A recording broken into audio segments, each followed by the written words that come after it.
Greetings, everyone. I'm Scott Rodell here at the Great River Daoist Center, which is home to our Academy of Chinese Swordsmanship.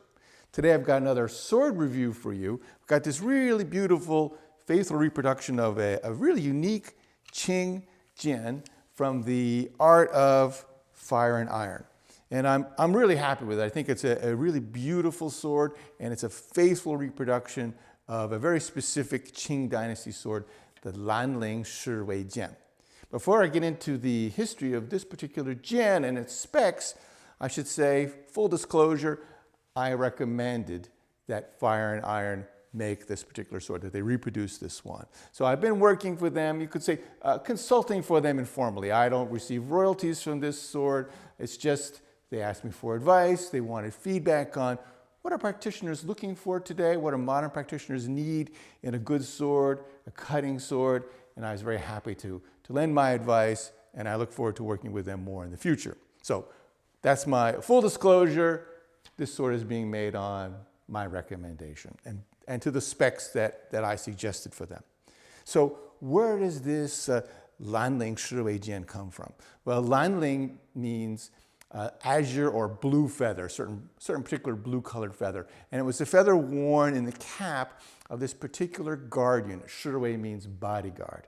And this was a particular unit in Beijing.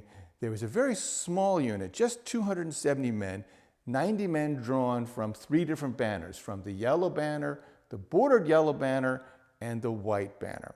And this Jian was carried by the commanders of those 3 different divisions, those 3 units of 90 men that were this particular guard unit. And we should say that this guard unit wasn't, it was an imperial guard unit. They did guard the imperial family, the emperor and his family, and probably had other ceremonial jobs guarding other Manchu aristocrats, the bannermen, the upper-ranking bannermen of the capital. But they weren't the close bodyguards of the emperor. The emperor, of course, had, and his family had, different grades of bodyguards. So probably this Lanling Shiwei unit would have been like if a prince went out and needed some guards, if a prince went hunting, they probably went with him. If the emperor went out hunting or wherever he was going, traveling, this Lanling Shiwei unit was the left and right flanks. So they would have been sort of screening units that rode or marched next to him, sort of the outer layer of bodyguards for the emperor and for his family, and probably as well for other aristocrats in the capital. Their commanders were drawn from the imperial military exams, and they had to be the Wujinshi rank. So that's not the highest ranks, but the 3rd or 4th rank down in that imperial test for the martial ranks, but it's a fairly high rank. And they had to also, of course, distinguish themselves martially. So they were martial arts of superior skill who were probably already mid-ranked officers, and they were able to, through the imperial exams, through the imperial military exams, get this special commander unit. So it was a position of real prestige. And so that's one of the reasons why I thought this would be a great sword to reproduce, because there are a few known examples. There's some in a museum in Beijing, and I think there's a few in private hands in China, but they're extremely rare. As you can imagine, if there's only 3 commanders who have this sword at a time, there's not going to be another one made until one retires. They're going to be really quite rare. And actually, a period example was sold recently at auction in Beijing, and that sword went for almost $50,000 US. So, it's not a particularly fancy sword. That's one of the things I like about it. It doesn't have a lot of engraving, doesn't have symbolism all over it. It's just a really nice, straightforward guard, very simple. I think it's quite elegant. So I really like that about it. Normally, a Qing era sword of this sort of style wouldn't go for that kind of price at 50 grand at auction. But when it's one that's this rare, that we know only a few known examples even exist, that can happen. So it's quite understandable in that sense. But on the other side, guys like me, probably most people watching this, aren't going to be able to purchase one for our own collections. So that's the other reason I thought, this is a great piece to reproduce. People can have one of these Lanling Shiwei Jian, not an original one, but one that is, like I said, a real true faithful reproduction. And I think very well done. The fit and finish of the fittings is really nice, particularly here, the way the guard comes right up against the throat fitting. It's spot on. It's just as it should be. It's real nice, precise work. Nice hardwood scabbard. So everything is really nice, good quality. Good thick hardware here. Nothing thin or chintzy about it. The other thing about this particular sword that I think is very interesting is that it is a Jian. During the Qing period, all the other swords, in fact, all the swords in the Huangqiao Tushi, the illustrated regulations for the dynasty, they're all Dao. But for some reason, and that is reason I don't honestly know, when they created this unit and they were picking a sword for the commander of this unit, they chose this Jian with this rather unusual sort of ingot-shaped guard. If you've seen what the Chinese ingots look like, gold ingots look like, it looks something like this with these sort of big ears or kind of quillins pointing up. So it's an interesting choice that for all the other official swords in the dynasty, at least to my knowledge, they're Dao, but for this Lanling Shiwei Jian, this commander's sword, they chose a Jian instead of a Dao. And this unit goes back quite to the beginning of the dynasty. They're apparently founded in 1644 by the Shunzhi emperor. So that's one of the first of the Manchu emperors to actually rule in China. And they were systemized or formalized in 1726 by the Yongzheng emperor. So this is an old unit. It's not relatively new. So really early in the dynasty, when everybody else was carrying Dao, the commanders of this azure feather bodyguard unit were awarded this Jian. So I think that's quite interesting, and like I said, that's one of the reasons why I thought it would be really good for them to reproduce it.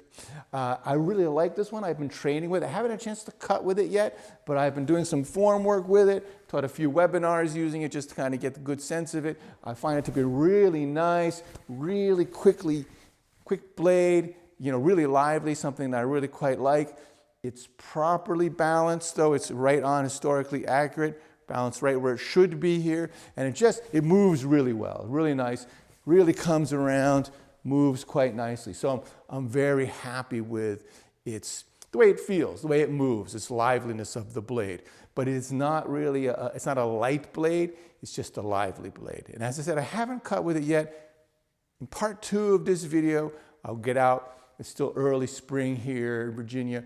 When the bamboo comes up and has a chance to harden off, I'll do a part 2 to this review and really give it a good test. But just the feel of it, when I come around and give a nice P cut, and just feeling what that edge is like, it's plenty sharp. I think it's going to cut quite well, but we'll have to put it to the test and see for ourselves for certain. Blade-wise, lengthwise, it's 29.5 inches long. That's 75 centimeters. It's not a light blade. As I said, it's lively, but it's still really quite robust. It is just shy of 2 pounds, 1 pound, 15 ounces. That's 886 grams.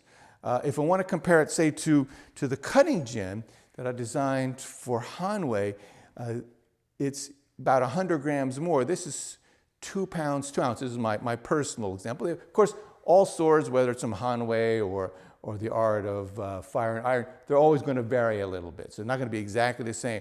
But my cutting Jian is 2 pounds, 2 ounces, actually a little bit more than that. It's 980 some grams. So it's a really good, robust blade, really solid cutter.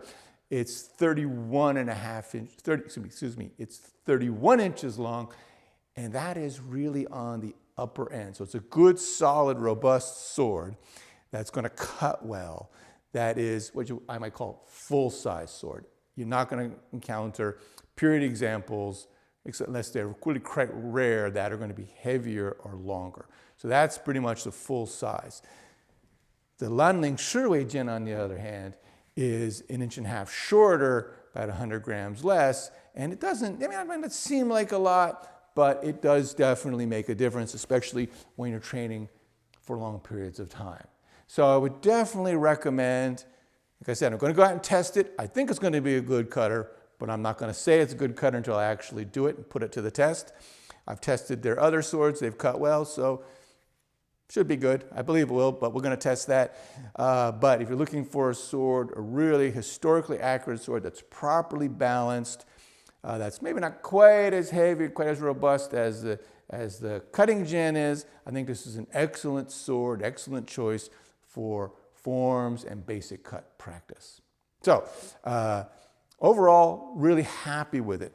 Another nice little detail of this Jian is it comes with a belt hook. And I think that's great because many people keep asking me about where to get these, and now they're including, this is nothing I suggested to the Art of Iron and Fire, is that they do include these because people keep asking me for them and I had nowhere to send them. So I'm happy that's going to be a standard for this. One thing I'm going to recommend to them though is that here you see they've just riveted on so they can't adjust it. I'm going to suggest to them they change that, make that an adjustable strap so that you can adjust it and put at the height and angle that you want for yourself. This one I think is not quite right. It hangs a little too level. Should hang at a little bit of an angle, but simple adjustment to make, really good.